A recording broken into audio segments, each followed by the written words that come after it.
BJP ಕಚೇರಿಯಲ್ಲಿ ರಾಧಾ ಮೋಹನ್ ದಾಸ್ ಅಗರ್ವಾಲ್ ಅವರು ಈ ಸಭ್ಯತೆಯ ಪದ ಪ್ರಯೋಗಿಸಿದ್ದು ಯಾರಿಗೆ? ಹಿಂಗೆ ಅಗರ್ವಾಲ್ ಸಂಸ್ಕಾರದ ಮಾತಾಡಿ ಏನೂ ಮಾತಾಡಬೇಡಿ ಅಂತ ಬಿಜೆಪಿ ನಾಯಕರಿಗೆ ಹೇಳಿದ್ರೆ ನಮ್ಮ ಗೋವಿಂದಣ್ಣಂಗೆ ಬೇಜಾರಾಗಿದ್ದು ಯಾಕೆ? ನೋಡೋಣ ಟಾಪ್ ಸ್ಟೋರಿ ನಂಬರ್ 1 ಅಲ್ಲಿ. ಇನ್ನು ಎರಡನೇ story, by election Hiriyur in action. Dharwad to Hiriyur ಈ ಬಾರಿ ಬರ್ತಾರಂತೆ ಹಿರಿಯರು. ಸದ್ಯ ಬಿಜೆಪಿ ಹಾಗೂ ಜೆಡಿಎಸ್ನಲ್ಲಿ ಹಿರಿಯ ನಾಯಕರದ್ದೇ ಸುದ್ದಿ, ಅವರದ್ದೇ ಸದ್ದು.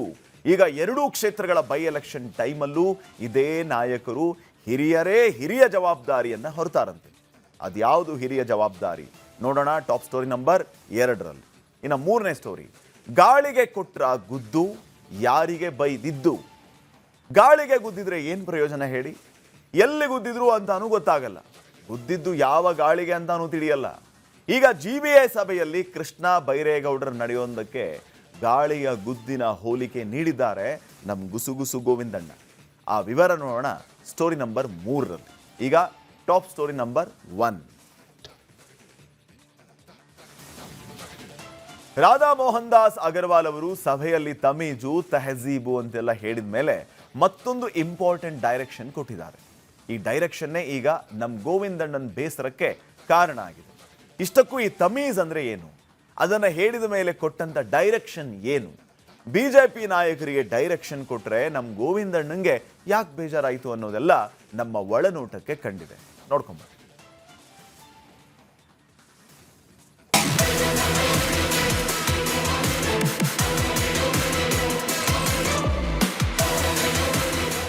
ಇವ್ರ ಕತೆ ಬರೀ ಸಭೆ ಮಾಡೋದೇ ಆಯ್ತು, ಸಂಧಾನ ಸಭೆ ಆಯ್ತು, ಈಗ ಸಮನ್ವಯ ಸಭೆ. ಅದರಲ್ಲೂ ಸಂಧಾನ ಸಭೆಯಲ್ಲಿ ಅಗರ್ವಾಲ್ ಸಾಹೇಬರು ಹೇಳಿದ ಒಂದು ಮಾತು ನಂಗೆ ಬಹಳ ಬೇಜಾರಾಯ್ತು ಅಂತ ಬೇಸರದಲ್ಲೇ ಬಂದ್ರು ನಮ್ಮ ಗೋವಿಂದಣ್ಣ. ಅಯ್ಯೋ ಗೋವಿಂದಣ್ಣ, ಇಷ್ಟೊಂದು ಯಾಕೆ ಬೇಜಾರಾಗಿದ್ದೀರಾ? ಅಂಥದ್ದೇನಾಯ್ತು ಸಂಧಾನ ಸಭೆಯಲ್ಲಿ ಅಂದಾಗ ತಮ್ಮ ನೋವನ್ನ ತೋಡ್ಕೊಂಡ್ರು ಗೋವಿಂದಣ್ಣ. ಅಯ್ಯೋ ಮತ್ತಿನ್ನೇನು, ಹಂಗೂ ಹಿಂಗೂ ಮಲ್ಲೇಶ್ವರಂ ಕಡೆ ಹೋದಾಗ್ಲೆಲ್ಲ ಒಂದಲ್ಲ ಒಂದು ಗುಸುಗುಸು ಸುದ್ದಿ ಸಿಗ್ತಾ ಇತ್ತು. ಒಬ್ರಲ್ಲ ಒಬ್ರು ಬಾಯಿ ಬಿಡ್ತಾ ಇದ್ರು. ಆದ್ರೆ ನಿನ್ನೆ ಈ ಅಗರ್ವಾಲ್ ಸಾಹೇಬರು ಸರಿಯಾಗಿ ಕಲ್ಲು ಹಾಕಿ ಹೋದ್ರು ಅಂತ ಮತ್ತೆ ಬೇಸರದಿಂದ ಮುಖ ಕಿವಿಚಿದ್ರು ಗೋವಿಂದಣ್ಣ.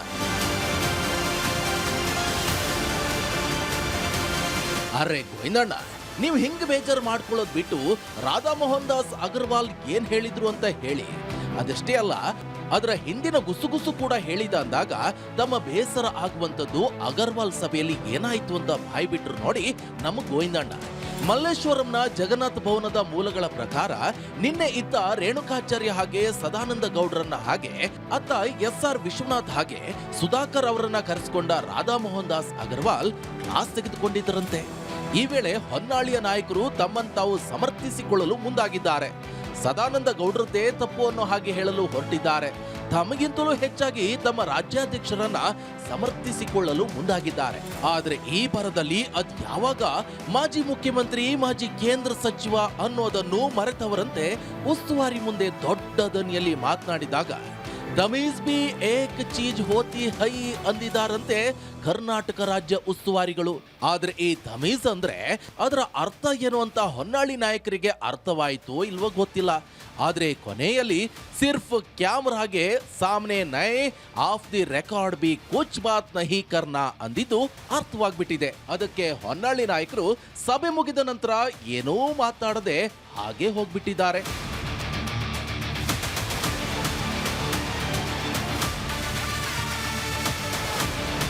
ಜಗನ್ನಾಥ್ ಭವನದ ಮೂಲಗಳ ಪ್ರಕಾರ ಆಫ್ ದಿ ರೆಕಾರ್ಡ್ ಹೆಸರಿನಲ್ಲಿ ಪಕ್ಷದ ಆಂತರಿಕ ಕಚ್ಚಾಟದ ಬಗ್ಗೆ ಏನೂ ಮಾತನಾಡಬೇಡಿ ಅಂತ ನಿನ್ನೆ ನಾಯಕರಿಗೆಲ್ಲ ಜನರಲ್ ಡೈರೆಕ್ಷನ್ ಅನ್ನೋ ಹಾಗೆ ರಾಧಾ ಮೋಹನ್ ದಾಸ್ ಅಗರ್ವಾಲ್ ಸೂಚನೆ ಕೊಟ್ಟಿದ್ದಾರೆ.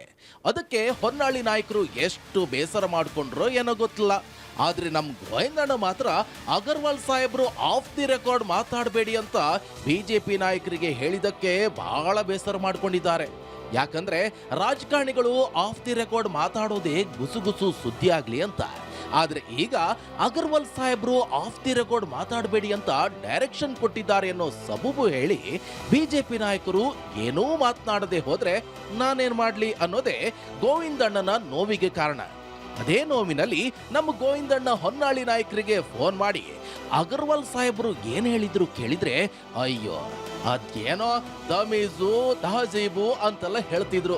ಯಾಕೋ ನಮ್ಮ ನಸೀಬೆ ಸರಿಯಿಲ್ಲ ಅಂತ 7 ನಿಮಿಷ ಆಫ್ ದಿ ರೆಕಾರ್ಡ್ ಮಾಡಿ ಫೋನ್ ಇಟ್ಟ ಮೇಲೆ ಗೋವಿಂದಣ್ಣ ಖುಷಿಯಾಗಿ ನಲಿದಾಡಿದ್ದು ನಮ್ಮ ಒಳನೋಟಕ್ಕೆ ಕಂಡಿದೆ.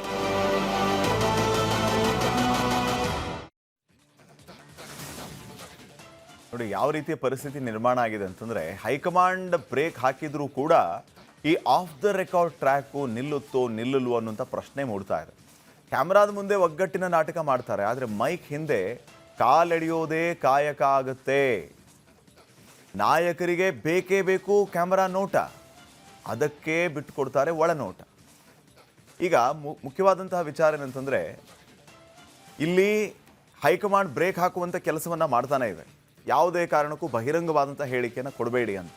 ಆದಾಗ್ಯೂ ಕೂಡ BJPಯಲ್ಲಿ ನಾವು ಇತ್ತೀಚೆಗೆ ಗಮನಿಸ್ತಾ ಇರುವಂಥದ್ದು, ಆಚೆ ಬಂದು ಪಕ್ಷದ ಒಳಗಡೆ ಏನು ನಡೀತಾ ಇದೆ ಅನ್ನುವಂಥ ವಿಚಾರವನ್ನು ಹೇಳೋದು, ಇಲ್ಲ ಒಬ್ಬ ನಾಯಕನ ಬಗ್ಗೆ ಮಾತಾಡೋದು, ಅಥವಾ ಪಾರ್ಟಿ ಬಗ್ಗೆ ಮಾತಾಡೋದು, ಅಥವಾ ಪರಿಷತ್ ಚುನಾವಣೆ ಆದಮೇಲೆ ಈ ಅಡ್ಡ ಮತದಾನದ ವಿಚಾರವಾಗಿ ಹಲವು ರೀತಿ ಹೇಳಿಕೆಗಳನ್ನು ಕೊಡ್ತಾನೆ ಇದ್ದಾರೆ. ಹಾಗಿದ್ರೆ ಹೈಕಮಾಂಡ್ ನಿಜಕ್ಕೂ ಇದನ್ನು ಎಷ್ಟು ಗಂಭೀರವಾಗಿ ತಗೊಂಡಿದೆ? ಅದನ್ನು ಗಂಭೀರವಾಗಿ ತಗೊಂಡಿದ್ದರ ಪರಿಣಾಮವೇ ಈ ವಿಚಾರಗಳು ಆಚೆ ಬರ್ತಾ ಇರೋದಾ?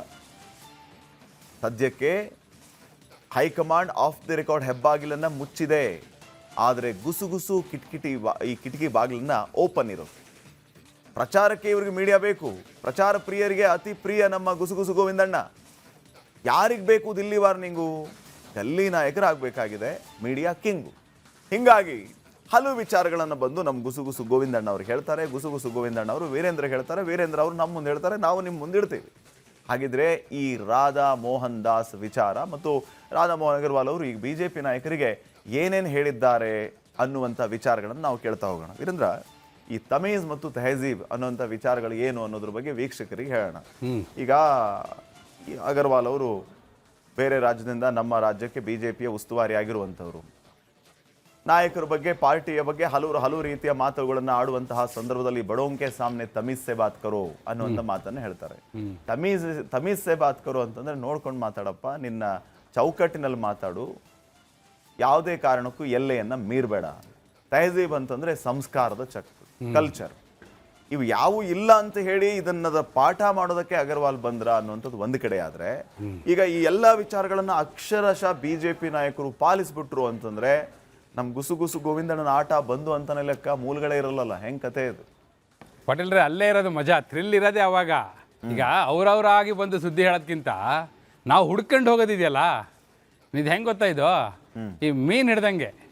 ಮೀನ್ ಹಿಡಿಯಕ್ಕೆ ಹುಡ್ಕೊಂಡು ಹೋಗಿ ಬೋಟಲ್ಲಿ ಹೋಗಿ ಬಲೆ ಹಾಕಿ ಎಳೆದಾಗ ಆ ಮೀನ್ ಬಂದ್ರೆ ಹೆಂಗಂದ್ರೆ ಒಂದು ಖಜಾನೆ ಸಿಕ್ದಷ್ಟು ಖುಷಿ ಇರುತ್ತೆ ಆ ಮೀನುಗಾರಂಗೆ. ಹಂಗಿದು. ಈಗ ಮತ್ತೇನಾಗುತ್ತೆ ಗೊತ್ತಾ? ಮತ್ತೊಂದ್ಸತಿ ಈಗ ಹೆಡ್ಲೈನ್ ಚೇಸರ್ಸ್ ಅಂತ ಇರ್ತಾರೆ, ನಾವು ಜರ್ನಲಿಸಮಲ್ಲಿ ಬಳಸ್ತಾ ಇರ್ತೀವಿ. ಏನಪ್ಪ ಅವ್ರು ಹೆಡ್ಲೈನ್ ಚೇಸರ್ ಅವರು, ಎಲ್ಲರೂ ಒಂದು ಹೆಡ್ಲೈನ್ ಬರ್ಬೇಕು ಅಂತ ಕಾಯ್ತಿರ್ತಾರೆ ಅಂತ. ಅವ್ರು ನೀವು ಬೇಡ ಅಂದ್ರೆ ಈಗ ಒಂದು ವಿಜುವಲ್ ನೋಡ್ತಾ ಇದ್ದೆ, ಈ ಹೊನ್ನಾಳಿ ನಾಯಕರು ಹಿಂಗೆ ಕೈ ತೋರಿಸ್ಕೊಂಡು ಆ ಕಡೆ ಹೋಗ್ತಿದ್ದಾರೆ, ಕ್ಯಾಮ್ರಾ ನೋಡಿದ್ಕೊಳ್ಳಿ ಹಂಗೆ ಈ ಕಡೆ ಬಂದ್ಬಿಟ್ರು. ಅಂದ್ರೆ ನಾವು ಕರೆಯೋದೇ ಬೇಡ, ಕ್ಯಾಮ್ರಾ ಅವ್ರನ್ನ ಸೆಳೆಯುತ್ತೆ ಅಂತ. ಸೊ ಕ್ಯಾಮ್ರಾ ಸೆಳೆದೇ ಇದ್ರು ಕ್ಯಾಮ್ರಾ ಅಕ್ಕಪಕ್ಕ ನಿಂತವ್ರಾದ್ರೂ ಸೆಳೆದು ಬಿಡ್ತಾರೆ. ಅಲ್ಲಿ ಸುಳಿವು ಸಿಕ್ಬಿಡುತ್ತೆ. ಸುದ್ದಿ ಸಿಗದೆ ಇದ್ರು ಪರವಾಗಿಲ್ಲ, ಸುಳಿವು ಸಿಕ್ಕರೆ ಸಾಕು ಅಂತ ಹೇಳಿ. ಈ ಜರ್ನಲಿಸಮ್ನ ಮಜಾ ಇರೋದೇ, ಥ್ರಿಲ್ ಇರೋದೇ ಅಲ್ಲಿ ಪಟೇಲ್ರೆ. ಆಮೇಲೆ ಏನು ಗೊತ್ತಾ, ಅವರಾಗಿ ಸುದ್ದಿ ಕೊಡೋದಕ್ಕಿಂತ ನಾವು ಸುದ್ದಿ ಬೇಟೆ ಆಡೋದಿದೆಯಲ್ಲ, ಆ ಸುದ್ದಿಯ ಬೇಟೆ, ಅದು ಭಾರಿ ಮಜಾ. ಈಗ ಗುಸುಗುಸು ಗೋವಿಂದಣ್ಣವರಿಗೆ ಅವ್ರಿಗೆ ಮತ್ತಿನ್ನೇನಿದೆಯೋ ಇಲ್ಲ, ಈ ಜರ್ನಲಿಸಮ್ನ ಬೇಸಿಕ್ಸ್ ಇದೆಯಲ್ಲ ಅದು ತುಂಬ ಚೆನ್ನಾಗಿ ಅರ್ಥ ಮಾಡ್ಕೊಂಡ್ಬಿಟ್ಟಿದ್ದಾರೆ ಅವರು. ಸುದ್ದಿ ತೆಗೆದಂದ್ರೆ ಸುಮ್ಮನೆ ಅದು ಮೂಲಗಳು ಅವ್ರು ಎಲ್ಲೆಲ್ಲ ಮೂಲ ಇಟ್ಟಿದ್ದಾರೆ. ನಮಗೆ ಆಶ್ಚರ್ಯ ಆಗುತ್ತೆ. ನೀವು ಹೇಳ್ತಿರ್ತೀರಿ, ಇವತ್ತು ಇಲ್ಲಿದ್ರು ಆಗಲೇ ಅಲ್ಲಿಗೆ ಹೋಗ್ಬಿಟ್ಟು ಟ್ರ್ಯಾಕ್ ಹೇಳ್ತಿರ್ತೀರಿ. ಅವ್ರು ಎಲ್ಲಿಂದ ಎಲ್ಲಿಗೆಲ್ಲ ಹೋಗಿ ಹೆಂಗೆಲ್ಲ ಸುದ್ದಿ ತರ್ತಾರೆ. ಇವರಿಗೆ ಇನ್ನು ಆಫ್ ದ ರೆಕಾರ್ಡ್ ಮಾತಾಡ್ಬೇಡಿ ಅಂತ ಹೇಳಿದಾರಂತೆ. ಈಗ ಸುದ್ದಿ ತೆಗೆದು ಇನ್ನೂ ಮಜವಾಗಿರುತ್ತೆ. ನೀವು ಬಿಡ್ತೀರಾ? ಎಲ್ಲಿ ನಿಮ್ಗೆ ಸಿಗ್ಲಿಲ್ವಾ? ಅಲ್ಲಿ ಆಫ್ ದ ರೆಕಾರ್ಡ್ ಸ್ಟಾಪ್ ಮಾಡೋದಕ್ಕೆ ಬಂದಾಯ್ತು ಅಂತ ನೀವು ನಾಳೆಯಿಂದ ನೀವು ಕೇಳ್ತೀರಿ. ಬಿಡ್ತೀರಾ ಪಾಟೀಲ್ರೆ ನೀವು? ಈ ಮೀನ್ ಹಿಡಿಯೋದ ತಕ್ಷಣ ನೆನಪಾಯ್ತು ನನಗೆ, ಒಂದು ಸಭೆ ಸಮಾರಂಭದಲ್ಲಿ ಆ ಥರ ಮೀನ್ ಏನಲ್ಲ ತಾನೆ? ಅಯ್ಯೋ, ಆ ಮೀನ್ ಬೇರೆ. ಆ ಮೀನು ಹಿಡಿಯಕ್ಕೆ ಹೋದವರೆಲ್ಲ ಈಗ ಇಲ್ಲ, ಕೆಲವರೆಲ್ಲ ರಾಜಕಾರಣದಲ್ಲೇ ಇಲ್ಲ ಪಾಟೀಲ್ರೆ. ಇದು ಸುದ್ದಿಯ ಮೀನು, ಸುದ್ದಿಯ ಸದ್ದು ಮಾಡುವ ಮೀನುಗಳು. ಆ ಮೀನುಗಳು ಹೆಚ್ಚು ಸದ್ದು ಮಾಡಲ್ಲ. ಸೊ ಹಂಗಾಗಿ ಈಗ ಗೋವಿಂದಣ್ಣರಿಗೆ ಇನ್ಮೇಲೆ ಇನ್ನು ಹೆಚ್ಚಿಗೆ ಥ್ರಿಲ್ಲಿಂಗ್ ಜಾಬ್ ಇದು ಅಂತ. ಆದ್ರೆ ನಿಜಕ್ಕೂ ಬಿಜೆಪಿಯಲ್ಲಿ ನಡೀತಾ ಇರೋದೇನು ಬಹಳ ಮುಖ್ಯವಾದಂತಹ ವಿಚಾರ. ನಿನ್ನೆ ನಾವು ಮಾತಾಡ್ತಾ ಇದ್ವಿ, ರಾಜ್ಯಾಧ್ಯಕ್ಷರ ಬದಲಾವಣೆ 2 ತಿಂಗಳಾದ್ಮೇಲೆ ಮತ್ತೆ ಬೇರೆ ರೀತಿಯ ಚರ್ಚೆಗಳಾಗುತ್ತೆ ಹಂಗೆ ಹಿಂಗೆ ಅಂತ ಹೇಳಿ. ನಿಜಕ್ಕೂ ಈಗ ಹೈಕಮಾಂಡ್ ಬಂದು ಇವರ ಹೇಳಿಕೆಗಳಿಗೆ ಬ್ರೇಕ್ ಹಾಕುವಷ್ಟರ ಮಟ್ಟಿಗೆ ಬೆಳವಣಿಗೆಗಳು ಯಾವ ಕಾರಣಕ್ಕೆ ಬಿಜೆಪಿಯಲ್ಲಿ ಆಗ್ತಾ ಇದೆ? ಯಾರ ಮೇಲೆ ಅಸಮಾಧಾನ? ಯಾಕೆ ಈ ರೀತಿಯ ಹೇಳಿಕೆಗಳು? ಯಾಕೆ ಅದಕ್ಕೆ ಬ್ರೇಕ್ ಹಾಕುವಂತ ಕೆಲಸ? ತಮೀಜು ತೆಹಜೀಬ್ ಬಗ್ಗೆ ಚರ್ಚೆ ಪಾಠ ಮಾಡುವಂತಹ ಅವಶ್ಯಕತೆ ಈಗ? ಪಾಟೀಲ್ರೆ, ಬಿಜೆಪಿ ಬಗ್ಗೆ ಅವರೇ ಹೇಳ್ಕೊತಾ ಇದ್ದು. ಬಿಜೆಪಿ ಅವ್ರು ಏನಂತ ಹೇಳ್ಕೊತಿದ್ರು ಗೊತ್ತಾ? ಈಗ ಪಾರ್ಟಿ ವಿತ್ ಎ ಡಿಫರೆನ್ಸ್ ಅಂತ, ಅಂದ್ರೆ ನಾವು ಒಂದು ಸ್ವಲ್ಪ ಭಿನ್ನವಾದ ಪಾರ್ಟಿ ಅಂತ. ಈಗ ಹೆಂಗಾಗ್ಬಿಟ್ಟಿದೆ ಅಂದ್ರೆ ಪಾರ್ಟಿ ವಿತ್ ಡಿಫರೆನ್ಸಸ್ ಅಂತೇಳಿ ಅದೇ ಬಿಜೆಪಿಯ ಕಚೇರಿಯ ಕಾರಿಡಾರಲ್ಲೇ ಕೇಳಿ ಬರ್ತಾ ಇರೋ ಮಾತುಗಳು. ಏನು ಹಿಂಗಾಗ್ಬಿಡ್ತಲ್ಲ, ಅದೇ ಕಾರಿಡಾರ್ ಒಳಗೆ ಈಗ 2ನೇ ಫ್ಲೋರಲ್ಲಿ ಸಭೆಗಳ ಮೇಲೆ ಸಭೆಗಳಾಗಿದೆಯಲ್ಲ, SR ವಿಶ್ವನಾಥ್ ಅವ್ರನ್ನ ಕರೆಯೋದು, ಸುಧಾಕರ್ ಅವ್ರನ್ನ ಕರೆಯೋದು, ಕೂರ್ಸ್ಕೊಂಡು ಮಾತಾಡೋದು, ಅವ್ರು ಹೊರಗಡೆ ಬಂದು ಬೈಟ್ ಕೊಡೋದು, ರೇಣುಕಾಚಾರ್ಯ ಅವ್ರನ್ನ ಕರೆಯೋದು, ಸದಾನಂದ ಗೌಡ್ರನ್ನ ಕರೆಯೋದು, ಕೂರ್ಸ್ಕೊಂಡು ಮಾತಾಡೋದು, ಇಲ್ಲಪ್ಪ ಹಿಂಗೆ ಮಾತಾಡಬೇಡಿ, ತಮೀಜು ತಹಜೀಬು ಇದೆಲ್ಲ ಹಳೆ ಪದಗಳು. ಈಗ ಕನ್ನಡದಲ್ಲಿ ಹೇಳ್ತಾ ಇದ್ರು ಸಂಸ್ಕಾರ ಸಂಸ್ಕೃತಿ ಇವೆಲ್ಲ ಅವರೇ ಜಾಸ್ತಿ ಹೇಳ್ತಾ ಇದ್ದಿದ್ದು. ಅದನ್ನೇ ಹಿಂದಿಯಲ್ಲಿ ಹೇಳಿದ್ದಾರೆ ಅಷ್ಟೇ ಇವರು. ಯಾರು? ಅಗರ್ವಾಲ್ ಅವರು. ಪಾಪ ಅವ್ರಿಗೆ ಕನ್ನಡ ಬರಲ್ವಲ್ಲ, ಉಸ್ತುವಾರಿ ಆಗಿರ್ಬೋದು, ಅದನ್ನು ಹಿಂದಿಯಲ್ಲಿ ಹೇಳಿದ್ದಾರೆ. ಸೊ ಹಾಗಾಗಿ ಈಗ ಆ ಹಂತಕ್ಕೆ ತರುವಂಥ ಪ್ರಯತ್ನವನ್ನು ಹೈಕಮಾಂಡ್ ಬಂದು ಮಾಡ್ತಾ ಇದೆ ಅಂತ ಹೇಳಿ ಬಿಜೆಪಿ ಕಾರಿಡಾರಲ್ಲೇ ಕೇಳಿಬರ್ತಾ ಇದೆ ಈ ಮಾತುಗಳೆಲ್ಲ. ಅಂದರೆ ಅಲ್ಲಿಗೆ ಪಾರ್ಟಿ ವಿತ್ ಎ ಡಿಫರೆನ್ಸ್ ಹೋಗಿ ಡಿಫರೆನ್ಸಸ್ ಆಗಿದ್ದನ್ನು ಮತ್ತೆ ಅದನ್ನು ಸರಿದಾರಿಗೆ ತರುವಂಥ ಪ್ರಯತ್ನಗಳು ಈ ಮೂಲಕ ಆಗ್ತಾ ಇದೆ. ಅದಕ್ಕೋಸ್ಕರ ಬ್ರೇಕ್ ಹಾಕಿದ್ದಾರೆ. ಹೆಂಗೆ, ಎಷ್ಟರ ಮಟ್ಟಿಗೆ ಅಂದರೆ ಇವರೆಲ್ಲ ಕಿತ್ತಾಡ್ಕೊತಾ ಇದ್ದಿದ್ದು, ಕಚ್ಚಾಡ್ಕೊತಾ ಇದ್ದಿದ್ದು ಮಾಧ್ಯಮಗಳ ಎದುರುಗಡೆ, ಮೀಡಿಯಾಗೆ ಬಂದು ಬೈಟ್ ಕೊಡೋದು, ಮೀಡಿಯಾಗೆ ಬಂದು ಅವನು ಹಾಗೆ ಅಂತ ಹೇಳೋದು, ಅವ್ರು ಗೌಡ್ರೆ ಅಲ್ಲ, ಈ ರೀತಿಯ ಸ್ಟೇಟ್ಮೆಂಟ್ಗಳೆಲ್ಲ ಬಂದಿತ್ತು. ಹೌದಾ? ಇವರು ಇನ್ನೂ ಒಂದು ಹೆಜ್ಜೆ ಮುಂದೆ ಹೋಗ್ಬಿಟ್ರು ಅಗರ್ವಾಲ್ ಅವರು. ನೋಡ್ರಪ್ಪ, ಕ್ಯಾಮ್ರಾ ಎದುರುಗಡೆ ಅಷ್ಟೇ ಅಲ್ಲ, ಕ್ಯಾಮ್ರಾ ಆಫ್ ಆದಮೇಲೆ ಹಿಂದ್ಗಡೆ ಹೋಗಿ ಮಾತಾಡ್ತಿರಲ್ಲ, ಅದನ್ನೂ ಮಾಡಬೇಡಿ ನೀವು ಅಂತ. ಅವ್ರು ಎಷ್ಟರ ಮಟ್ಟಿಗೆ ನೋಡಿ, ಅವರೆಷ್ಟು ಮುಂದಿದ್ದಾರೆ ಅಂತೇಳಿ. ಅವರಿಗೆ ಬಹುಶಃ ಯಾರೋ ಹೇಳಿರ್ಬೋದು, ಹಿಂಗೊಬ್ರು ಗುಸುಗುಸು ಗೋವಿಂದಣ್ಣ ಅಂತಲಿ ಓಡಾಡ್ತಾ ಇರ್ತಾರೆ. ಆ ಗೋವಿಂದಣ್ಣವರು ಅಲ್ಲೆಲ್ಲ ಸುದ್ದಿ ತೆಗಿತಾರೆ, ಒಂಚೂರು ಹೇಳ್ಬಿಡಿ ಅಂತ ಯಾರೋ ಕಿವಿಗೆ ಹಾಕಿರ್ಬೇಕು. ಅದಕ್ಕೋಸ್ಕರನೇ ಬಹುಶಃ ಈ ಡೈರೆಕ್ಷನ್ ಕೊಟ್ಟಿದ್ದಾರೆ. ಆದರೆ ಇನ್ಮೇಲೆ ಇನ್ನೂ ಜಾಸ್ತಿ ಬರುತ್ತೆ ನೋಡಿ ಪಾಟೀಲ್ರೆ ಈ ಗುಸುಗುಸು ಸುದ್ದಿಗಳು. ನಾವು ನಿರೀಕ್ಷೆ ಮಾಡ್ಬೋದು ಹಂಗಿದ್ರೆ. ಡೆಫಿನೆಟ್ಲಿ. ಯಾಕಂದ್ರೆ ಆಗ್ಲೇ ಬಂದಾಗಿದ್ರು ಗುಸುಗುಸು ಗೋವಿಂದಣ್ಣಂಗೆ ಇನ್ನೂ ಮೊದಲಿಗಿಂತ ಜಾಸ್ತಿ ಸುದ್ದಿ ಸಿಗುತ್ತೆ ಅಂತ ನೀವು ಹೇಳ್ತಾ ಇದ್ದೀರಾ. ಒಂದೇ ಸತಿ ಪ್ರವಾಹದ ರೂಪದಲ್ಲಿ ಬಂದ್ಬಿಡುತ್ತೆ. ಈಗ ಈ ಕಟ್ ಹಾಕಿರ್ತಾರೆ ಗೊತ್ತಾ, ಯಾವ್ದಕ್ಕೆ ಡ್ಯಾಮಿಗೆಲ್ಲ ಕಟ್ ಹಾಕಿರ್ತಾರೆ, ನೀರು ಬಂದು ಸೇರಿ ಒಂದ್ಕೊಡ್ಲಿ ತೆಗೆದ್ಬಿಟ್ಲೆ ಹೆಂಗ್ ಬರುತ್ತೆ ಸುದ್ದಿ, ಹಂಗ್ ಬರುತ್ತೆ, ಪ್ರವಾಹ ಹೋದಂಗ್ ಬರುತ್ತೆ. ಈಗ ಸುದ್ದಿ ನೋಡ್ತಾ ಇರಿ. ಒಂದು ಶಾರ್ಟ್ ಆನ್ಸರ್ ಬಯಸ್ತೀನಿ ನಿಮ್ಮಿಂದ. ಹೇಳಿ ಪಾಟೀಲ್. ಈ ಒಂದು ಚಿಕ್ಕ ಉತ್ತರ ಕೊಡಿ, ಅದನ್ನ ಮುಗಿಸ್ಕೊಂಡು ನಾನು ನೆಕ್ಸ್ಟ್ ಹೋಗ್ಲಿ. ಈಗ ಆಂತರಿಕ ಕಚ್ಚಾಟಕ್ಕೆ ಬ್ರೇಕ್ ಹಾಕುವಂತ ಕೆಲಸ, ಆಂತರಿಕ ಕಚ್ಚಾಟದ ಬಗ್ಗೆ ಆಫ್ ದಿ ರೆಕಾರ್ಡ್ ಮಾತಾಡಬೇಡಿ ಅಂತ ಹೇಳಿದಾರಲ್ಲ, ಏನದು ಆಂತರಿಕ ಕಚ್ಚಾಟ ಬಿಜೆಪಿ? ಈಗ ಓಪನ್ ಆಗಿ ಆಂತರಿಕ ಕಚ್ಚಾಟ ಅನ್ನೋದು ಓಪನ್ ಕಚ್ಚಾಟ ಆಗೋಗ್ಬಿಡ್ತದೆ, ಆಂತರಿಕವಾಗಿ ಉಳಿದಿಲ್ಲ ಪಾಟೀಲ್ರೆ. ಈಗ ಓಪನ್ ಆಗಿ ಸದಾನಂದ ಗೌಡ್ರು ಹಾಗೂ ರೇಣುಕಾಚಾರ್ಯ, ಈಗ ಸದಾನಂದ ಗೌಡ್ರು ಒಂದು ಆಡಿಯೋ ಲೀಕ್ ಆಯ್ತು, ಯಾವುದು ಕಿಕ್ಔಟ್. ಆ ಕಿಕ್ಔಟ್ಗೆ ಆ ಕಡೆಯಿಂದ ರಿಯಾಕ್ಷನ್ ಬಂತು. ಯಾಕೆ? ವಿಜಯೇಂದ್ರ ಅವ್ರ ವಿರುದ್ಧ ಮಾತಾಡಿದ್ರು, ಅದಕ್ಕೆ ವಿಜಯೇಂದ್ರ ಅವ್ರ ಪರವಾಗಿ ಇವರು ಸಮರ್ಥನೆ. ಹೌದಾ ಪಾಟೀಲ್ರೆ? ಇದಾಗಿರೋದು ಅಂತೇಳಿ. ಸೊ ಹಿಂಗೆಲ್ಲ ಆಗಿರೋದ್ರಿಂದ ಇದು ಆಂತರಿಕ ಕಚ್ಚಾಟ ಅಂತ ಅವ್ರು ಹೇಳ್ಕೊಳ್ಳೋದು. ಇವೆಲ್ಲವೂ ಕೂಡ ಬಹಿರಂಗ ಕಚ್ಚಾಟಗಳೇ ಆಗಿತ್ತು, ಅದಕ್ಕೆ ಬ್ರೇಕ್ ಹಾಕ್ತಾ ಇದ್ದಾರೆ ಅನ್ನೋದು ಬಿಜೆಪಿಯ ಕಾರಿಡಾರ್ ಅಲ್ಲೇ ಕೇಳಿ ಬರ್ತಾ ಇರೋ ಮಾತುಗಳು. ಹಾಗಿದ್ರೆ ಎರಡನೇ ಸ್ಟೋರಿಗೆ ಹೋಗೋಣ ವೀರೇಂದ್ರ. ಸೊ ಬಿಜೆಪಿಯಲ್ಲಿ ನಡೀತಾ ಇರುವಂತಹ ಬದಲಾವಣೆ ಚರ್ಚೆಗೂ ಈಗ ಬರ್ತಾ ಇರೋ 2 ಕ್ಷೇತ್ರಗಳ ಉಪಚುನಾವಣೆಗೂ ಎಲ್ಲಿಂದೆಲ್ಲಿಯ ಸಂಬಂಧವೂ ಗೊತ್ತಿಲ್ಲ. ಆದರೆ ಈ ಚುನಾವಣೆ ಬಿಜೆಪಿಗೆ ಬೇಕಿದ್ದ ಬದಲಾವಣೆಯನ್ನ ಅಧಿಕೃತ ಬದಲಾವಣೆ ಮಾಡದೆಯೂ ಆಗೋ ಹಾಗೆ ಮಾಡ್ತಿದ್ದಾರಾ ಅನ್ನೋ ಪ್ರಶ್ನೆಯನ್ನ ಜಗನ್ನಾಥ ಭವನದಲ್ಲೇ ಹುಟ್ಟು ಹಾಕಿರೋದು ನಮ್ಮ ಒಳನೋಟಕ್ಕೆ ಕಂಡಿದೆ.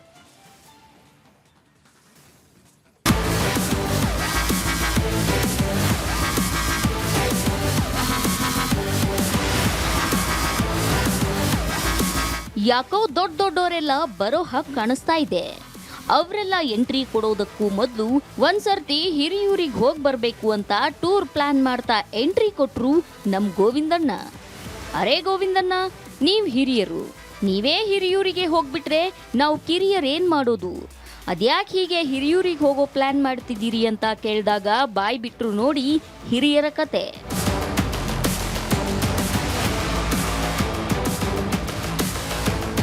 ನಮ್ ಗೋವಿಂದಣ್ಣನಿಗೆ ಸಿಕ್ಕಿರೋ ಗುಸುಗುಸು ಸುದ್ದಿ ಪ್ರಕಾರ ಹಿರಿಯೂರು ಬೈ ಎಲೆಕ್ಷನ್ಗೂ ಮೊದಲು ಬಿಜೆಪಿ ಹಾಗೂ ಜೆಡಿಎಸ್ನ ಹಿರಿಯ ನಾಯಕರು ರಾಜ್ಯ ರಾಜಕಾರಣದಲ್ಲಿ ಆಕ್ಟಿವ್ ಆಗೋ ಚಾನ್ಸ್ ಇದೆಯಂತೆ. ಅದರಲ್ಲೂ ಉಪಚುನಾವಣೆಗಳ ಜವಾಬ್ದಾರಿ ಹೊತ್ತು ಚುನಾವಣಾ ರಾಜಕಾರಣದಲ್ಲೇ ಆಕ್ಟಿವ್ ಆಗ್ತಾರೆ ಅನ್ನೋದು ಗುಸುಗುಸು ಸುದ್ದಿ. ಅದೇ ಕಾರಣಕ್ಕೆ ಈಗ ಬಿಜೆಪಿ ಜೆಡಿಎಸ್ ಸಮನ್ವಯ ಸಮಿತಿಯನ್ನೂ ರಚನೆ ಮಾಡೋಕೆ ಎಲ್ಲ ರೆಡಿ ಮಾಡ್ಕೊಂಡಿದ್ದಾರೆ. ಹೀಗೆ ಸಮನ್ವಯ ಸಮಿತಿ ಹೆಸರಲ್ಲಿ ರಾಜ್ಯಕ್ಕೆ ಎಂಟ್ರಿ ಕೊಡೋಕೆ ರೆಡಿಯಾಗಿರೋ 2 ನಾಯಕರಿಗೆ ಮುಂದೆ ಬರೋ 2 ಕ್ಷೇತ್ರಗಳ ಉಪಚುನಾವಣೆಯ ಜವಾಬ್ದಾರಿ ಕೊಡೋಕು ತಯಾರಿ ನಡೆದಿದೆ. ಇತ್ತ ಕೇಂದ್ರ ಸಚಿವ ಕುಮಾರಸ್ವಾಮಿ ಅವರು ಹಿರಿಯೂರಿನ ಟಿಕೆಟ್ ಜೆಡಿಎಸ್ಗೆ ಬೇಕು ಅಂತ ಕೇಳಿದ್ದಾರೆ. ಈ ಮೂಲಕ ಹಿರಿಯೂರಿನ ಹೊಣೆಗಾರಿಕೆ ಹೊತ್ತು ರಾಜ್ಯದ ಚುನಾವಣಾ ರಾಜಕೀಯದಲ್ಲಿ ಅವರು ಆಕ್ಟಿವ್ ಆಗಲಿದ್ದಾರೆ. ಅತ್ತ ಕೇಂದ್ರ ಸಚಿವ ಪ್ರಹ್ಲಾದ್ ಜೋಶಿ ಅವರು ಸಹ ಧಾರವಾಡ ಚುನಾವಣೆ ಜವಾಬ್ದಾರಿ ಹೊತ್ತು ಚುನಾವಣಾ ರಾಜಕಾರಣದಲ್ಲಿ ಅವರೂ ಆಕ್ಟಿವ್ ಆಗಲಿದ್ದಾರೆ ಅಂತಿವೆ ಸಿದ್ಧತೆ ಹಂತದಲ್ಲಿರುವಂತಹ ಸಮನ್ವಯ ಸಮಿತಿಯ ಮೂಲಗಳು.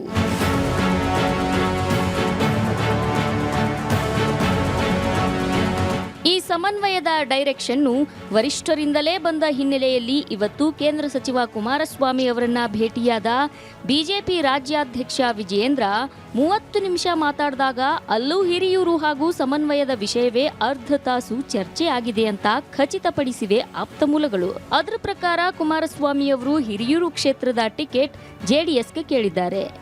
ಇತ್ತ ವಿಜಯೇಂದ್ರ ಅವರು ಹಿಂದಿನ ಚುನಾವಣೆಯಲ್ಲಿ ಬಿಜೆಪಿ ಅಭ್ಯರ್ಥಿ 2ನೇ ಸ್ಥಾನ ಪಡೆದ ವಿವರ ನೀಡಿದ್ದಾರೆ. ಆಗ ಕುಮಾರಸ್ವಾಮಿ ಅವರು ಆದರೆ ಬಿಜೆಪಿ ಅಭ್ಯರ್ಥಿಯಾಗಿದ್ದವರು ನಂತರ ಕಾಂಗ್ರೆಸ್ ಪಕ್ಷ ಸೇರಿದ ವಿಷಯ ಪ್ರಸ್ತಾಪಿಸಿದ್ದಾರೆ. ಕಡೆಗೆ ಇದನ್ನ ಸಮನ್ವಯ ಸಮಿತಿಯಲ್ಲೇ ಚರ್ಚಿಸೋಣ ಅಂತ ಮಾತು ಮುಗಿಸಿದ್ದಾರೆ. ಅಲ್ಲಿಗೆ ಹಿರಿಯೂರಿನ ಹಗ್ಗ ಜಗ್ಗಾಟ ಜೋರಾಗಿ ನಡೆಯೋ ಸೂಚನೆಯು ಅದೇ ಸಮನ್ವಯ ಸಮಿತಿಯ ಮೂಲಗಳಿಂದಲೇ ಲಭ್ಯವಾಗಿವೆ.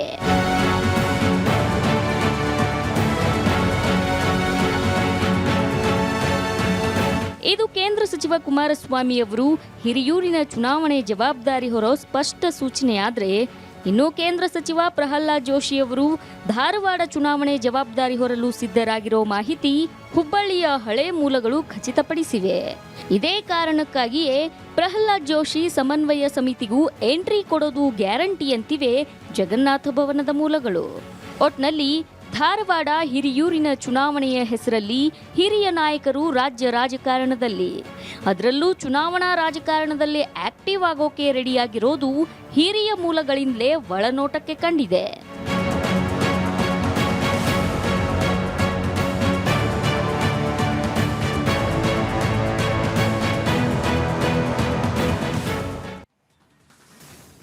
ಸದ್ಯಕ್ಕೆ ಹಿರಿಯೂರು ಮತ್ತು ಧಾರವಾಡಕ್ಕೆ ಶೀಘ್ರದಲ್ಲಿ ಬೈ ಎಲೆಕ್ಷನ್ ಬರುತ್ತೆ. ಜೆಡಿಎಸ್ ಮತ್ತು ಬಿಜೆಪಿಯ ಹಿರಿಯರು ಇನ್ ಆಕ್ಷನ್. ಈಗಾಗಲೇ seniors plan of action ready ಆಗಿದೆಯಂತೆ. ಈಗಾಗಲೇ ವರದಿಯಲ್ಲಿ ನೀವು ಕೇಳಿಸ್ಕೊತಾ ಇದ್ರಲ್ಲ, ಧಾರವಾಡದ ಜವಾಬ್ದಾರಿ ಪ್ರಹ್ಲಾದ್ ಜೋಶಿ ಅವರಿಗೆ, ಸೆಂಟ್ರಲ್ ಮಿನಿಸ್ಟರ್. ಈ ಕಡೆ ಹಿರಿಯೂರಿನ ಜವಾಬ್ದಾರಿ ಕುಮಾರಸ್ವಾಮಿ ಅವರಿಗೆ, ಸೆಂಟ್ರಲ್ ಮಿನಿಸ್ಟರ್. ಮತ್ತೆ ಅಲೈನ್ಸ್ ಇಬ್ಬರದು. ಸೊ ಧಾರವಾಡಕ್ಕೆ ಬಿಜೆಪಿ ಹಿರಿಯರದ್ದೇ ಕಂಪ್ಲೀಟ್ ಡೈರೆಕ್ಷನ್ ಆದರೆ ಅಲ್ಲಿ ಯಾವ ರೀತಿ ವರ್ಕೌಟ್ ಆಗುತ್ತೆ ಅನ್ನುವಂಥದ್ದು ಒಂದು ಕಡೆ ಆದರೆ, ಈ ಕಡೆ ಹಿರಿಯೂರಿನ ಮೂಲಕ ಜೆಡಿಎಸ್ ಹಿರಿಯಣ್ಣ ಇನ್ ಆಕ್ಷನ್. ಇಲ್ಲಿ ಕುಮಾರಸ್ವಾಮಿ ಅವರ ಅಖಾಡ. ಹಾಗಿದ್ರೆ ಈ ವಿಚಾರಗಳಿಗೆ ಸಂಬಂಧಪಟ್ಟಂತೆ ಬಿಜೆಪಿ ಜೆಡಿಎಸ್ ಸೇರಿಕೊಂಡು ಹೈಕಮಾಂಡ್ ಲೆವೆಲಲ್ಲಿ ಏನೆಲ್ಲ ಮಾತುಗಳನ್ನು ನಡೆಸ್ತಾ ಇದ್ದಾರೆ, ಯಾವ ಕ್ಷೇತ್ರಕ್ಕೆ ಯಾವ ಪಕ್ಷದ ಅಭ್ಯರ್ಥಿ ಫೈನಲ್ ಆಗ್ತಾರೆ ಅನ್ನುವಂತಹ ಪ್ರಶ್ನೆಗಳು ಕೂಡ ಇದೆ. ಇವರ ಜವಾಬ್ದಾರಿ ಏನು, ಒಳನೋಟದ ಒಳಸುಳಿ ಏನು ಹೇಳುತ್ತೆ ಅನ್ನೋದನ್ನ ಕೇಳೋಣ. ವೀರೇಂದ್ರ, ಈಗ ಕುಮಾರಸ್ವಾಮಿ ಅವರು ಮೊನ್ನೆ ಎಲ್ಲ ನಾವು ಮಾತಾಡಿದ್ದನ್ನು ಬಹಳ ಸ್ಪಷ್ಟವಾಗಿ ನೋಡಿದ್ದೀವಿ. ಹಿರಿಯೂರಿನಿಂದ ಜೆಡಿಎಸ್ ಕ್ಯಾಂಡಿಡೇಟೇ ಅಖಾಡಕ್ಕೆ ಇಳಿತಾರೆ ಅನ್ನೋ ಲೆಕ್ಕದಲ್ಲಿ ಕುಮಾರಸ್ವಾಮಿ ಅವರು ಈಗಾಗಲೇ ಮಾತಾಡ್ಬಿಟ್ಟಿದ್ದಾರೆ. ಇನ್ನು ಧಾರವಾಡದ ವಿಚಾರಕ್ಕೆ ಬಂದರೆ ಅಲ್ಲಿ ಬಿಜೆಪಿಯ ಪ್ರಾಬಲ್ಯ ಇತ್ತು. ವಿನಯ್ ಕುಲಕರ್ಣಿ ಅವರು ಮತ್ತೆ ಆ ಪ್ರಾಬಲ್ಯವನ್ನು ಮರು ವಶಕ್ಕೆ ತಗೊಂಡ್ರು. ಈಗ ಕಾರಣಾಂತರಗಳಿಂದ ನಿಮಗೆಲ್ಲ ಗೊತ್ತಿರೋ ವಿಚಾರ, ಅವರು ಜೈಲಲ್ಲಿದ್ದಾರೆ, ಉಪಚುನಾವಣೆ ಆಗುತ್ತೆ. ಈ ಸಂದರ್ಭದಲ್ಲಿ ಅಂದರೆ ಈ ಹಿಂದೆ ಯೋಗೇಶ್ ಗೌಡ ಕೊಲೆ ಕೇಸ್ನ ವಿಚಾರಕ್ಕೆ ಸಂಬಂಧಪಟ್ಟಂತೆ ಆದಂತಹ ಬೆಳವಣಿಗೆಗಳು, ಪ್ರಹ್ಲಾದ್ ಜೋಶಿ ಅವರು ಅಲ್ಲಿ ಕೊಟ್ಟಂತಹ ಹೇಳಿಕೆಗಳು, ಅಗ್ರೆಸಿವ್ ಸ್ಟೇಟ್ಮೆಂಟ್ಸು, ಇವೆಲ್ಲವನ್ನು ಕೂಡ ನೋಡಿದ್ದೀವಿ. ಸೊ ಅದಕ್ಕೋಸ್ಕರ ಈಗ ಹೈಕಮಾಂಡ್ ಧಾರವಾಡಕ್ಕೆ ಪ್ರಹ್ಲಾದ್ ಜೋಶಿ ಅವರೇ, ಹಿರಿಯೂರಿಗೆ ಕುಮಾರಸ್ವಾಮಿ ಅವರೇ ಅಂತ ಹೇಳಿ ನಿಗದಿ ಮಾಡಿದ್ದಾರಾ, ಅಥವಾ ಇವರೇ ಈಗ ಸಮನ್ವಯ ಮಾಡ್ಕೊತಾ ಇದ್ದಾರೆ, ಹೇಗಿದು? ಈಗ ಪಾಟೀಲ್ರೆ, ಜವಾಬ್ದಾರಿ ಈಗ ನೋಡಿ, ಧಾರವಾಡ ಈಗ ಅವರೇ ಸಂಸದರಿರುವಾಗ ಅಲ್ಲೊಂದು ಬೈ ಎಲೆಕ್ಷನ್ ನಡೆಯುವಾಗ ಪ್ರಹ್ಲಾದ್ ಜೋಶಿ ಅವರು ಜವಾಬ್ದಾರಿ ತಗೊಳ್ಳದೇ ಇರ್ತಾರ? ತಗೋತಾರೆ, ಹೌದಾ? ಈಗ ಕುಮಾರಸ್ವಾಮಿ ಅವರು, ಈಗ JDS ಅಂದರೆ ಅದ್ರ ಫೇಸೇ ಕುಮಾರಸ್ವಾಮಿ ಅವರು. ಹಿರಿಯೂರು ಜವಾಬ್ದಾರಿ ಅವ್ರು ತಗೊಳ್ಳದೇ ಇರ್ತಾರ? ಇದು ಆಬ್ವಿಯಸ್ಲಿ ಅವ್ರ ಜವಾಬ್ದಾರಿ ಇದ್ದೇ ಇರುತ್ತೆ. ಆದರೆ ಇದು ಯಾಕೆ ಇಂಪಾರ್ಟೆಂಟ್ ಆಗ್ತಿದೆ ಅಂತ BJP ಕಾರಿಡಾರು ಮತ್ತು JP ಭವನದಲ್ಲಿ ಕೇಳಬರ್ತಾ ಇದೆ ಅಂದರೆ ಪಾಟೀಲ್ರೆ, ಅಲ್ಲಿದೆ ಇಂಟ್ರೆಸ್ಟಿಂಗ್ ಪಾಯಿಂಟು. ಈಗ BJPಯ ರೆಬಲ್ ನಾಯಕರು ನಿನ್ನೆ ಅಷ್ಟೇ ಯತ್ನಾಳ್ ಅವ್ರ ಸ್ಟೇಟ್ಮೆಂಟ್ ಎಲ್ಲ ನೀವು ನೋಡಿದ್ರಿ. ಅವರೆಲ್ಲ ಹೇಳ್ತಿರೋದೇನು, ಇಲ್ಲ ನಾಯಕತ್ವ ಸಮಸ್ಯೆ ಇದೆಯಪ್ಪ, BJPಯಲ್ಲಿ ನಾಯಕತ್ವ ಸಮಸ್ಯೆ ಇದೆ, ಲೀಡರ್ಶಿಪ್ ಪ್ರಾಬ್ಲಮ್ ಇದೆ. ಮಾತಿದ್ರೆ ಇದೇ ತಾನೇ ಹೇಳೋದು, ಹೇಳ್ತಾರೆ ಇಲ್ವಾ ಪಾಟೀಲ್ರೆ? ಇದು ಹಿಂಗೆ ಹೇಳ್ತಿರುವಾಗ ಸರಿ, ಹಂಗಾದ್ರೆ ಏನು ಮಾಡಬೇಕು? ನಾಯಕತ್ವ ಬದಲಾವಣೆ ಮಾಡಬೇಕಾ ಬೇಡವಾ? ಇದೊಂದು ನಡೀತಾನೆ ಇದೆ. ಏನು ಮಾಡ್ತಾರೋ ಇಲ್ವೋ ಇವರು ಅನ್ನೋದು ನಡೀತಾ ಇದೆ. ಯಾವಾಗ ಮಾಡ್ತಾರೆ? ನವಂಬರಿಗೆ ಆಗುತ್ತಂತೆ, 2 ತಿಂಗಳಂತೆ, 3 ತಿಂಗಳಂತೆ. ಹೆಂಗೆ ಮಾಡೋದು? ಮಾಡಿದ್ರೆ ಏನಾಗುತ್ತೆ? ಮಾಡಿದ ನಂತರದ ಪರಿಣಾಮ ಏನು? ಇವೆಲ್ಲ ಚರ್ಚೆ ಮಾಡ್ತಿರುವಾಗ ಈ ಬೈ ಎಲೆಕ್ಷನ್ ಒಂದು ರೀತಿ ಹೊರವಾಗಿ ಬಂದಂಗೆ ಕಾಣಿಸ್ತಾ ಇದೆ ಅವರಿಗೆ. ಈಗ ಮಾಡದೆಯೇ ಅಂದರೆ ಬದಲಾವಣೆ ಮಾಡದೆಯೇ ಬದಲಾವಣೆ ಆಗುವಂಥ ಸನ್ನಿವೇಶ. ಹೆಂಗೆ? ಈಗ 2 ಗೆರೆ ಇರುತ್ತೆ ಪಾಟೀಲ್ರೆ. 2 ಗೆರೆಯಲ್ಲಿ ಒಂದು ಗೆರೆನ ಅಳಿಸದೆ ಚಿಕ್ಕನ್ ಮಾಡಬೇಕು. ಹೆಂಗೆ? ಇನ್ನೊಂದು ಗೆರೆಯಿಂದ ಸ್ವಲ್ಪ ದೊಡ್ಡದು ಮಾಡ್ಬಿಡೋದು. ಗೊತ್ತಾಯ್ತಾ ಪಾಟೀಲ್ರೆ? ಈಗ ಅರ್ಥ ಆಯ್ತಾ ನಿಮಗೆ? 2 ಗೆರೆ ಇದೆ, 2 ಸಮಾನವಾದ, 2 ಕೂಡ ಸೇಮ್ ಸೈಜ್, 2 ಲೈನ್ಸು, 2 ಕೂಡ ಸಮನಾದ ಗಾತ್ರ, ಸಮನಾದ ಎತ್ತರ. ಆ 2 ಗೆರೆಗಳನ್ನ ಒಂದನ್ನು ಚಿಕ್ಕನ್ ಮಾಡಬೇಕು. ಅವಾಗೇನು ಇನ್ನೊಂದು ಗೆರೆನ ದೊಡ್ಡದು ಮಾಡ್ಬಿಡೋದು. ಆ ರೀತಿಯ ಪ್ಲಾನ್ ನಡೀತಾ ಇದೆ. ಹೆಂಗೆ ನೋಡಿ, ಈಗ ಇರೋ ರಾಜ್ಯಾಧ್ಯಕ್ಷನ ತೆಗೆಯೋದಿಲ್ಲ ಏಕ್ದಮ್. ಈಗಂತೂ ರಾತ್ರಿ ತೆಗೆಯೋ ಪರಿಸ್ಥಿತಿ ಇಲ್ಲ, ಹಾಗೇನು ಲಕ್ಷಣಗಳು ಕಾಣಿಸ್ತಾ ಇಲ್ಲ ಅಂತಲೇ ಅಲ್ಲೇ ಜಗನ್ನಾಥ ಭವನದ ಮೂಲಗಳಿಂದಲೇ ಬರ್ತಾ ಇದೆ. ದಿಲ್ಲಿಯ BJP ಸೆಂಟ್ರಲ್ ಕಚೇರಿ ಮೂಲಗಳು ಅದನ್ನೇ ಹೇಳ್ತಿದೆ. ಹಾಗಾದ್ರೆ ಏನು ಮಾಡ್ತಾರೆ ಅನ್ನುವಾಗ ಈ ಬೈ ಎಲೆಕ್ಷನ್ ಬಂತು. ಇನ್ನೇನು ಸದ್ಯದಲ್ಲೇ ಅನೌನ್ಸ್ ಆಗುತ್ತದು. ಆ ಎಲೆಕ್ಷನ್ನ ಜವಾಬ್ದಾರಿನ ಈಗ ಒಂದು ಸಮನ್ವಯ ಸಮಿತಿ ಅಂತಲೂ ಮಾಡ್ತಾ ಇದ್ದಾರೆ. ಆ ಸಮನ್ವಯ ಸಮಿತಿಗೂ ಕೂಡ ಈ ಇಬ್ಬರು ನಾಯಕರು, ಯಾರು ಒಂದು ಕಡೆ ಕುಮಾರಸ್ವಾಮಿಯವರು ಆ ಸಮನ್ವಯ ಸಮಿತಿಯಲ್ಲಿ ಇರ್ತಾರೆ, ಇನ್ನೊಂದು ಕಡೆ ಪ್ರಹ್ಲಾದ್ ಜೋಶಿ ಅವರು ಕೂಡ ಇರ್ತಾರೆ. ಇಬ್ಬರು ನಾಯಕರು ಆ ಸಮನ್ವಯ ಸಮಿತಿಯಲ್ಲಿ ಸೇರ್ಕೋತಾ ಇದ್ದಾರೆ. ಅಷ್ಟೇ ಅಲ್ಲ, ಚುನಾವಣೆಯ ಜವಾಬ್ದಾರಿಯನ್ನು ಕೂಡ ಅವ್ರು ಹೊತ್ಕೋತಾರೆ. ನಾನು ಹೇಳಿದ್ನಲ್ಲ, ಒಬ್ವಿಯಸ್ಲಿ ಆ ಜವಾಬ್ದಾರಿಗಳು ಅವ್ರಿಗೆ ಬಂದೇ ಬರುತ್ತೆ ಅಂತ. ಈಗ ಇನ್ನೊಂದೇನಂತಂದ್ರೆ, ಈಗ ಯೂಶಲಿ ಸಮನ್ವಯ ಸಮಿತಿ ಯಾವುದಕ್ಕಾಗ್ತಾ ಇರುತ್ತೆ? ಆಡಳಿತ ಪಕ್ಷದವರು, ಅಲೈನ್ಸ್ ಅಲ್ಲಿದ್ದವ್ರಿಗೆ ಸಮನ್ವಯ ಸಮಿತಿ, ವಿಪಕ್ಷಗಳಿಗೂ ಕೂಡ ಸಮನ್ವಯ ಸಮಿತಿ. ಇದರ ಅರ್ಥ ಏನು? ಮುಂದೆ ಅಧಿಕಾರಕ್ಕೆ ನಾವು ಬರ್ತೀವಿ, ಅದಕ್ಕೆ ಈಗಲಿಂದಾನೇ ಸಮನ್ವಯತೆ ಅಂತನಾ? ಅಂದ್ರೆ ಮೊನ್ನೆ ಕ್ರಾಸ್ ಓಟ್ ಆಯ್ತಲ್ಲ ಪಾಟೀಲ್ರೆ, ಮುಂದೆ ಅಧಿಕಾರಕ್ಕೆ ಬರೋ ಮಾತು ಮುಂದಿಂದ ಆಯ್ತು. ಈಗ ಕ್ರಾಸ್ ಓಟ್ ಆಯ್ತಲ್ಲ, ಅದಾದ್ಮೇಲಿನ ಪ್ರಭಾವ ಇದು. ಆ ಕ್ರಾಸ್ ಓಟಿನ ಪ್ರಭಾವ ಸಮನ್ವಯ ಸಮಿತಿ ಅದಾದ ಕೂಡಲೇ ಹೇಳಿದ್ದವ್ರು. ಯಾಕಂದ್ರೆ ಮೊದಲೇ ಅವ್ರು ಹೇಳ್ಬಿಟ್ಟಿದ್ರಲ್ಲ, ಇದು ಮೈತ್ರಿಯ ಶಕ್ತಿ ಪರೀಕ್ಷೆ ಅಂದರೆ, ಪರೀಕ್ಷೆ ಆದ ನಂತರ ಇಲ್ಲಪ್ಪ ಇದು ಶಕ್ತಿ ಸಾಕಾಗ್ತಾ ಇಲ್ಲ, ಯಾಕೋ ಸ್ವಲ್ಪ ಏನಾದರೂ ತಾಕತ್ಗಿ ದವಾ ಕೊಡಬೇಕು ಅಂತೇಳಿ ಈಗ ಸಮನ್ವಯ ಸಮಿತಿನ ಆ ತಾಕತ್ಗಿ ದವಾ ರೀತಿ ಕೊಡ್ತಾ ಇರೋದು ಪಾಟೀಲ್ರೆ. ನೋಡೋಣ ಏನಾಗುತ್ತೆ ಅಂತ ಹೇಳಿ. ಆಗ್ಲಿ ಪಾಟೀಲ್ರೆ, ಇದೆಲ್ಲವೂ ಕೂಡ ನಮ್ಮ ಗೋವಿಂದಣ್ಣವರು ಒಂದ್ ಕಡೆ JB ಭವನ, ಇನ್ನೊಂದ್ ಕಡೆ ಜಗನ್ನಾಥ ಭವನ, ಎರಡೂ ಕಡೆಯಿಂದ ತಂದಿರೋ ಮೂಲಗಳ ಮಾಹಿತಿ ಪಾಟೀಲ್ರೆ. ಓಡಾಡ್ಲಿ ಫುಲ್ ಓಡಾಡ್ಲಿ ಅವರು. ಅವ್ರು ಓಡಾಡಿದ್ರೆ ನಮ್ಗೆ ಕೆಲಸ ಇಲ್ಲಿ. ಹೌದು ಪಾಟೀಲ್ರೆ. ಇನ್ನ ನೀರಲ್ಲಿ ಹೋಮ ಮಾಡೋದು ಅಂತ ಗಾದೆ ಮಾತು, ಗಾಳಿಗೆ ಗುದ್ದು ಅನ್ನೋದು ಅದೇ ಅರ್ಥದ ಇನ್ನೊಂದು ಮಾತು. ಈಗ ಸದ್ಯ GBA ಸಭೆಗೆ ಹೋಗಿ ಬಂದ ನಮ್ಮ ಗುಸುಗುಸು ಗೋವಿಂದಣ್ಣನಿಗೆ ಕಾಡ್ತಾ ಇರುವಂತ ಪ್ರಶ್ನೆ, ಇಷ್ಟಕ್ಕೂ ಸಚಿವರು ಯಾರಿಗೆ ಬೈದಿದ್ದು ನೋಡ್ಕೊಂಡು.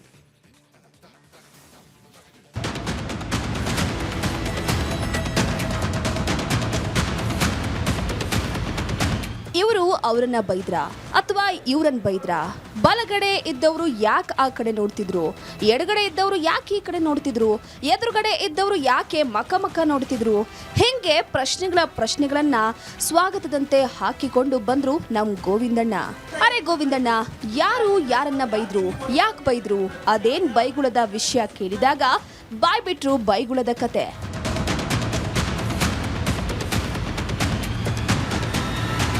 ವಿಷಯ ಏನಪ್ಪಾ ಅಂದ್ರೆ, ಮೊನ್ನೆ ಗುಸುಗುಸು ಸುದ್ದಿ ಹುಡುಕೊಂಡು ಗೋವಿಂದಣ್ಣ GBA ಆಫೀಸ್ ಕಡೆ ಹೋಗಿದ್ರಂತೆ. ಆಗ ಅಲ್ಲಿ ಸಚಿವ ಕೃಷ್ಣ ಬೈರೇಗೌಡರು ದೊಡ್ಡ ಅಧಿಕಾರಿಗಳನ್ನ ಅಕ್ಕಪಕ್ಕ ಕೂರಿಸ್ಕೊಂಡು, ಎದುರಿಗೆ ಅಧಿಕಾರಿಗಳ ದೊಡ್ಡ ದಂಡನ್ನೇ ಕೂರಿಸ್ಕೊಂಡು ಸಭೆ ಮಾಡ್ತಿದ್ರು. ಆದ್ರೆ ಬರೀ ಸಭೆ ಆಗಿರ್ಲಿಲ್ಲ, ಅಧಿಕಾರಿಗಳಿಗೆ ನಾನೇನು ಕಿವಿ ಮೇಲೆ ಹೂ ಇಟ್ಕೊಂಡಿದ್ದೀನ ಹಂಗೆ ಹಿಂಗೆ ಅಂತ ಅಧಿಕಾರಿಗಳನ್ನ ತರಾಟೆಗೆ ತೆಗೆದುಕೊಂಡು ಬೈತಿದ್ರಂತೆ. ಆದ್ರೆ ನಮ್ ಗೋವಿಂದಣ್ಣಗೆ ಗೊತ್ತಾಗದೇ ಇದ್ದಿದ್ದೇನಪ್ಪಾ ಅಂದ್ರೆ, ಈ ಸಚಿವರು ಬೈತಿರೋದು ಯಾರಿಗೆ ಅನ್ನೋದು.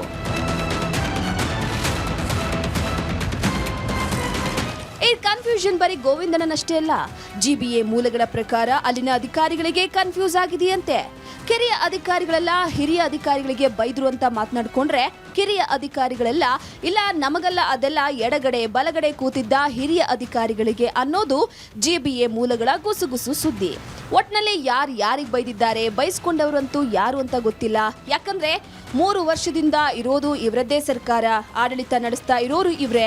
ಹಿಂಗಾಗಿ ಬೈದಿದ್ದು ಯಾರಿಗೆ ಅಂತ ಬೈದವರಿಗಾದ್ರೂ ಗೊತ್ತಿದೆಯಾ ಅಂದ್ರೆ ಅವರು ಈವರೆಗೂ ಎಲ್ಲೂ ಹೇಳಿಲ್ಲ. ಹಿಂದೆ ಆಫೀಸ್ಗೆ ಹೋಗಿ ಬೈತಿದ್ರು, ಈಗ ಆಫೀಸ್ಗೆ ಕರೆಸ್ಕೊಂಡು ಬೈತಿದ್ದಾರೆ ಅನ್ನೋದಷ್ಟೇ ಇಲ್ಲಿ ವ್ಯತ್ಯಾಸ. ಈ ಬೈಗುಳಗಳ ಸರಣಿ ಹಿಂಗೆ ಮುಂದುವರಿಯುತ್ತಾ ಅಥವಾ ಹೊಸ ಮುಖ್ಯಮಂತ್ರಿಗಳ ನೇತೃತ್ವದಲ್ಲಿ ಬೈಗುಳಗಳಿಗೆ ಅವಕಾಶ ಇಲ್ಲದಂತೆ ವ್ಯವಸ್ಥೆ ಸರಿಯಾಗುತ್ತಾ ಅನ್ನೋದು ಸದ್ಯ GBA ಮೂಲಗಳೇ ಹೇಳ್ತಿರೋ ಗುಸುಗುಸು ಪ್ರಶ್ನೆ.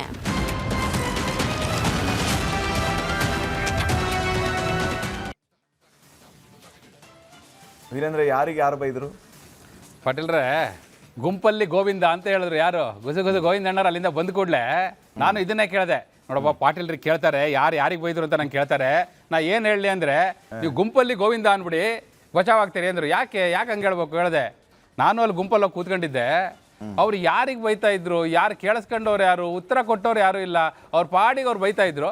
ಇವ್ರು ಅವರಿಗೆ ಅಂತ ಅನ್ಕೊಂಡ್ರು, ಅವ್ರು ಇವರಿಗೆ ಅಂತ ಅನ್ಕೊಂಡ್ರು. ಎಡಗಡೆ ಅವರು ಬಲಗಡೆ ಅವ್ರಿಗೆ ಅನ್ಕೊಂಡ್ರು, ಬಲಗಡೆ ಅವ್ರು ಎಡಗಡೆ ಅವ್ರಿಗೆ ಅನ್ಕೊಂಡ್ರು. ಎದುರುಗಡೆ ಇರೋರು ಇಲ್ಲ ಪಕ್ಕ ಕೂತಿದಾರಲ್ಲ ಅವರಿಗೆ ಅಂತ ಅನ್ಕೊಂಡ್ರು ಅಂತ ಹೇಳಿದ್ರು. ಅದೇ ಈಗ ಅದಕ್ಕೆ ಅವರಿಗೆ ಕನ್ಫ್ಯೂಸ್ ಆಗ್ಬಿಟ್ಟಿದೆ ಪಾಟೀಲ್ರೇ ಯಾರಿಗೆ ಗೋವಿಂದಣ್ಣರಿಗೆ. ಪಾಟೀಲ್ರಿಗೆ ಕನ್ಫ್ಯೂಸ್ ಆಗಿಲ್ಲ. ಪಾಟೀಲ್ರು ಯಾವಾಗಲೂ ಕನ್ಫ್ಯೂಷನ್ನ ಕ್ಲಿಯರ್ ಮಾಡ್ತಾರೆ. ಗೋವಿಂದಣ್ಣರಿಗೆ ಕನ್ಫ್ಯೂಸ್ ಆಗ್ಬಿಟ್ಟಿದೆ. ಯಾರಿಗೆ ಬೈದ್ರು ಅಂತೇಳಿ ಅದೇ ಕ್ವಶನ್ ಪಾಟೀಲ್ರ ಈಗ. ಅಂದ್ರೆ ನೋಡಿ ಇದು ಹೆಂಗೆ ಅಂತಂದ್ರೆ, ಈಗ ಧೈರ್ಯವಾಗಿ ಇಲ್ಲ ಸಾರ್ ನನಗೆ ಬೈದ್ರು, ನಾನು ಅದನ್ನ ಸರಿ ಮಾಡ್ಕೋತೀನಿ ಅಂತ ಹೇಳುವಂಗೂ ಇಲ್ಲ. ಹೌದು. ಆಮೇಲೆ ಬೇರೆದವ್ರಿಗೆ ಬೈದ್ರು ಅಂತ ಹೇಳುವಂಗೂ ಇಲ್ಲ. ಈಗ ಬಹುಶಃ ಅಂದ್ರೆ ಮಾರಲ್ ಆಫ್ ದ ಸ್ಟೋರಿ, ಈಗ ಸಂದಿಗ್ಧ ಪರಿಸ್ಥಿತಿ ಅಧಿಕಾರಿಗಳಿಗೆ ಎದುರಾಗ್ಬಿಟ್ಟಿದ್ಯಾ, ಅಥವಾ ಏನೇ ಕೆಲಸ ಮಾಡಿದ್ರು ಬೈಸ್ಕೊಳ್ಳದೆ ನಮ್ಮ ಕತೆ ಆಗಿದೆ ಅಂತ ಅವರು ಗುಸುಗುಸು ಗೋವಿಂದಣ್ಣನ ಮುಂದೆ ಹೇಳ್ಕೊತಾ ಇದ್ದಾರಾ GBI ಅಧಿಕಾರಿಗಳಿಗೆ? ಏನು ಗುಸುಗುಸು ಗೋವಿಂದಣ್ಣವರು ಒಂದು ಸ್ವಗತ ಹೇಳ್ಕೊಂಬಂದ್ರು. ಸ್ವಗತ ಅಂದ್ರೆ ನಿಮ್ಗೆ ಗೊತ್ತಲ್ಲ, ಅವ್ರಿಗೆ ಅವರೇ ಹೇಳ್ಕೊಳ್ಳೋದು. ಅವ್ರು ಏನಂತ ಹೇಳ್ತಿದ್ದಾರಂದ್ರೆ, ನೋಡಪ್ಪ ಬೈಯೋದಿದ್ರೆ ಕರೆದು ಒಬ್ರಿಗೆ ಬೈಬೇಕು, ಹೊಗಳಬೇಕಾದ್ರೆ ಎಲ್ಲರೂ ಮುಂದೆ ಹೊಗಳಬೇಕು ಅಂತೇಳಿ, ಆಯ್ತಾ? ಆದರೆ ಇದು ಉಲ್ಟಾ ಆಗ್ತಾ ಇದೆಯಲ್ಲ ಅಂತೇಳಿ ಅವರಿಗೆ ಬೇಜಾರು. ಎಲ್ಲರ ಎದುರುಗಡೆ ಬೈತಾರೆ, ಹೊಗಳ್ತಾರ ಇಲ್ವೋ ಗೊತ್ತಿಲ್ಲ. ಹೋಗ್ಲಿ ಇನ್ನಾದರೂ ಈಗಾದ್ರೂ ಈಗ ಬೈದಿದ್ದು ಇಲ್ಲಿವರೆಗೂ ಆಯ್ತು. ಮೊದಲು ಆಫೀಸಿಗೆ ಹೋಗಿ ಬೈತಾ ಇದ್ರಂತೆ, ಈಗ ಆಫೀಸಿಗೆ ಕರ್ಸ್ಕೊಂಡು ಬೈತಾ ಇದ್ದಾರಂತೆ. ಅಂದ್ರೆ ಸ್ವಲ್ಪ ಚೇಂಜ್ ಆಗಿದೆ, ಖಾತೆ ಚೇಂಜ್ ಆದಂಗೆ ಈಗ ಬೈಯುವ ಪರಿಪಾಠದಲ್ಲೂ ಒಂದಷ್ಟು ಬದಲಾವಣೆಗಳಾಗಿದೆ. ಹಿಂಗಾಗ್ತಾ ಇದೆ ಬದಲಾವಣೆಗಳು, ಬೈಯೋ ರೀತಿಯಲ್ಲಿ ಬದಲಾವಣೆ ಆಗಿದೆ. ಅವರೇ ಹೋಗಿ ಬೈತಾ ಇಲ್ಲ, ಈಗ ಕರ್ಸ್ಕೊಂಡು ಬೈತಾ ಇದ್ದಾರೆ.